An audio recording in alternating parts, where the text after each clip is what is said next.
and we were billed as Jamie and Cooch. But let's see. Yeah, that was the first time I was playing, and then Summer 1972. The world saw Stardust, James Taylor and Carly Simon glowing in the spotlight. But today, the illusion shatters. James Taylor finally reveals what was hidden, not romance, but a private nightmare. A marriage of silence, rage, and masks. Nights of emotional warfare behind elegant doors. He drowning in addiction, she obsessed with control. Their love wasn't harmony, it was now. The truth spills out, and it's far darker than anyone dared to imagine. Behind closed doors, the marriage was filled with emotional distance, outbursts, and a growing sense of resentment. Carly, fiercely independent and used to being in control, often clashed with Taylor's introverted, depressive tendencies. He withdrew, emotionally and sometimes physically. She exploded, verbally, dramatically, sometimes destructively. Addiction was always lurking in the background. Taylor, fighting long-term struggles with heroin and later methadone, found it nearly impossible to maintain stability. Simon, though publicly supportive, grew increasingly bitter over his disappearances, his mood swings, and his silence. She needed connection, he needed escape. And the more she pushed for intimacy, the more he drifted away. Arguments became routine. Carly was quick with her tongue and knew exactly how to wound with words. Taylor, when provoked, could be cutting and cruel. At times, their fights left emotional scars deeper than any song could express. The press might have painted them as the dreamy duo of soft rock, but those closest to them knew they lived in constant tension. Friends described their home life as walking on eggshells. They were always either passionately in love or at each other's throats. Even their music began to reflect the bitterness. Lyrics once laced with love turned passive-aggressive.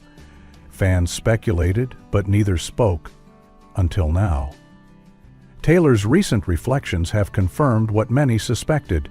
Their marriage was marked by long stretches of emotional isolation, mistrust, and emotional instability. And just when you thought the drama ended there, enter Eric Clapton. At the height of Carly's fame, she became entangled in what Clapton now reveals was one of the most toxic flings of his life. He describes their connection as fiery but dangerous. Carly, battling her own insecurities and haunted by abandonment issues, rooted deep in childhood, could swing between seductive charm and explosive fury. Clapton admits he was warned about her intensity, but ignored it. What followed was a relationship that began in passion and ended in paranoia. All year round. There's a lot of summertime business, and then in the winter it seems to dissipate, certainly because the island population falls off so radically. Carly reportedly demanded his full attention, and when he didn't deliver, she lashed out. The two shared a brief but intense connection, full of dramatic highs and crushing lows. He now confesses it left emotional scars that lasted longer than he expected. But Carly's emotional turbulence didn't start with Taylor or Clapton. It was born long before in the grand but haunted Simon family estate. Picture this: a little girl growing up in privilege, daughter of Richard L. Simon, co-founder of publishing giant Simon & Schuster. The mansion was filled with books, music, and brilliance, but also coldness, competition, and secrets. Carly struggled with feelings of inadequacy, overshadowed by her accomplished siblings and burdened by a father whose approval always seemed just out of reach. Her mother, Andrea, was elegant and socially dominant, but often emotionally absent. Carly was the misfit, the oddball, the overly sensitive child in a house of stoics. These early wounds followed her into adulthood, shaping her relationships and fueling her deep-seated trust issues. Her relationship with her siblings was complex. With her sister Lucy, also a singer, there was tension about fame and comparisons. With her brother, photographer Peter Simon, things were warmer. But Carly often felt like the emotional outsider. The Simon family, though picture-perfect on the surface, was plagued with dysfunction beneath. As Carly soared in the music industry, delivering hits like You're So Vain and Nobody Does It Better, her personal life spiraled into chaos. fame only intensified her anxieties. She became increasingly paranoid, convinced people were using her or talking behind her back. Her behavior, according to insiders, could be erratic. One moment she was charming and magnetic, the next she was withdrawn or hostile. She clashed with producers, fellow artists, even fans. At one point, she refused to perform for months due to a sudden phobia of stage fright. Some said it was a breakdown. Others whispered it was a diva tantrum. Carly later admitted to deep struggles with depression and bipolar disorder, but back then, the world just saw the volatility, not the pain beneath. And while she became a symbol of female empowerment for many, others in the industry privately called her difficult, controlling, and unpredictable. Collaborations often ended badly. One failed studio session with a renowned producer ended in Carly slamming the door and refusing to return, sobbing uncontrollably in the parking lot. Her emotional state was a constant battlefield, sometimes radiant and productive, other times plagued with fear and hopelessness. Carly's panic attacks became notorious. Before major performances, she would lock herself in dressing rooms, crying and trembling.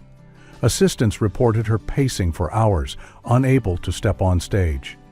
Her fear of judgment, of failure, of humiliation, deep-rooted and raw, became a silent killer of her confidence. Friendships collapsed under the weight of her unpredictability. One longtime confidant and backing vocalist left her tour midway through, claiming Carly had accused her of betrayal without cause. Others described being emotionally exhausted by her constant need for reassurance, her jealousy, and her sudden mood swings. Fame had become a cage, and she couldn't find the key. You've probably heard the rumors. You're So Vain, one of the most iconic diss tracks in music history, was long speculated to be about Warren Beatty. And now, with new revelations and Clapton breaking his silence, the full picture of Carly's flings with Beatty and Mick Jagger has begun to emerge, and it's far from pretty. With Warren Beatty, it was never just casual. Carly fell for his Hollywood charm, his confidence, his magnetism. But Beatty, the notorious womanizer, kept her at arm's length emotionally.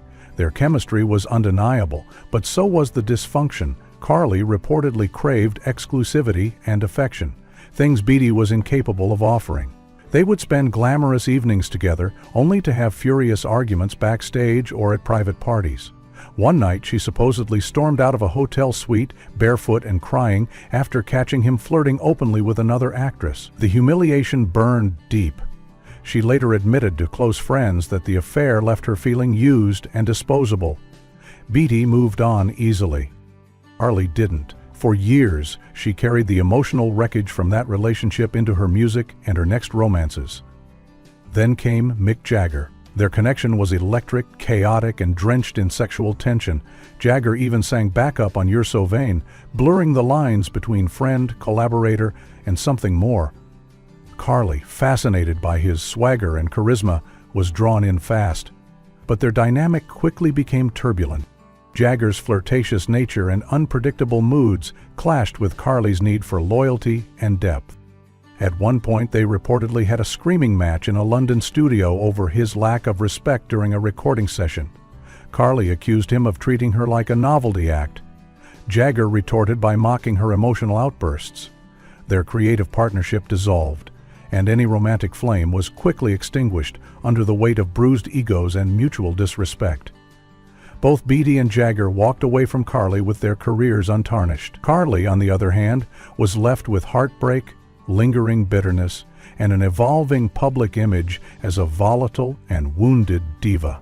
She poured it all into her lyrics, every betrayal, every slight, every unhealed scar. But while her songs climbed the charts, her private life continued to crumble beneath the weight of unresolved trauma. Carly Simon standing alone on a small stage in the early 2000s. The crowd is quieter now, the lights softer. The world has changed, and so has she. The scandals, the fights, the collapsed relationships, they didn't break her. Not completely, but they left their imprint. Her voice, no longer as strong as it once was, carries more weight. It trembles, but it also cuts deeper. You can hear the sorrow, the survival, the scars. Carly began writing less for the charts and more for her own sanity. Her songs became letters to herself, full of forgiveness, regrets, and distant echoes of the people who broke her heart. She never fully disappeared.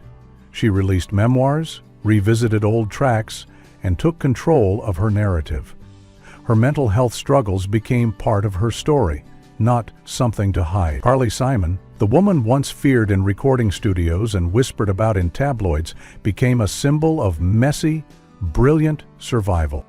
Today, as James Taylor and even Clapton finally speak out, the image of Carly becomes clearer. Not just a difficult woman, not just a wounded lover, not just a fallen diva, but a whole human being, fragile, fiery, broken, and brilliant.